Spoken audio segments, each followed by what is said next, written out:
বিকেলে ঘুম থেকে উঠে মেয়ের বায়না মিষ্টি কিছু খাবে, মিষ্টি বানিয়ে দাও। ফ্রিজে কোনো মিষ্টি নেই যে তাকে দিব সে সেই মিষ্টিটা খাবে। মেয়ের বায়না, তাই তো মেটাতেই হবে। কিচেনে গিয়ে দেখলাম কিছুই নেই। তারপর দেখলাম 4টা গাজর আছে, তাই গাজরগুলো আমি গ্রেটার দিয়ে গ্রেট করে ফেললাম। বন্ধুরা, আজকে যে মিষ্টিটা তৈরি করছি সেই মিষ্টিটার নাম কি দিব আমি চিন্তা করে পারছি না।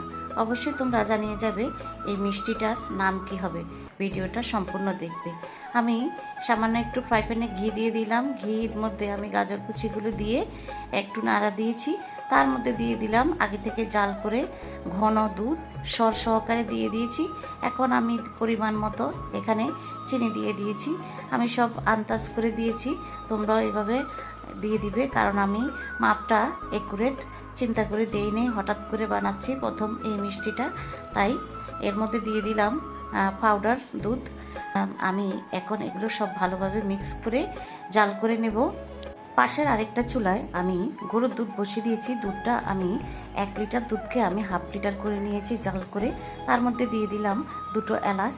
এর মধ্যে সামান্য আমি একটু চিনি দিয়ে দিব যাতে মিষ্টিটা হয়, কারণ আমি এটা 2 রকম মিষ্টি তৈরি করব, একটা গাজরের আর একটা আলাদা। এই যে এর মধ্যে নিয়ে নিলাম কর্নফ্লাওয়ার 2 চামচ। তার মধ্যে দুধগুলো উঠলো আমি চুলাটা কমিয়ে দিলাম। ঠান্ডা জল দিয়ে কর্নফ্লাওয়ারটা গুলে নিব।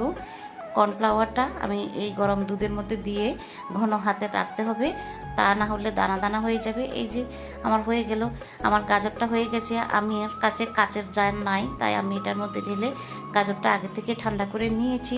এরপরে আমি এই দুধের মিশ্রণটাও উপর দিয়ে দিয়ে দিলাম। এইভাবে ঝাঁকিয়ে নিলে সমানভাবে এটা সেট হয়ে যায়। এর মধ্যে এখন আমি দিয়ে দিব কুচি করে রাখা বাদাম, ছড়িয়ে দিলাম। তার উপরে দিয়ে দিব সামান্য কেশর।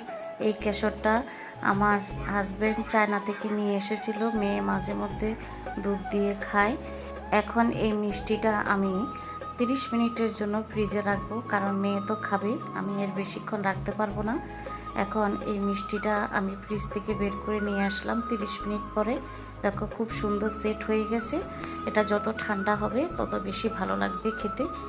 আমি চারদিক থেকে ছুরি দিয়ে ছাড়িয়ে নিচ্ছি। এরপরে মিষ্টিটা আমি পিস করে তোমাদেরকে দেখাবো।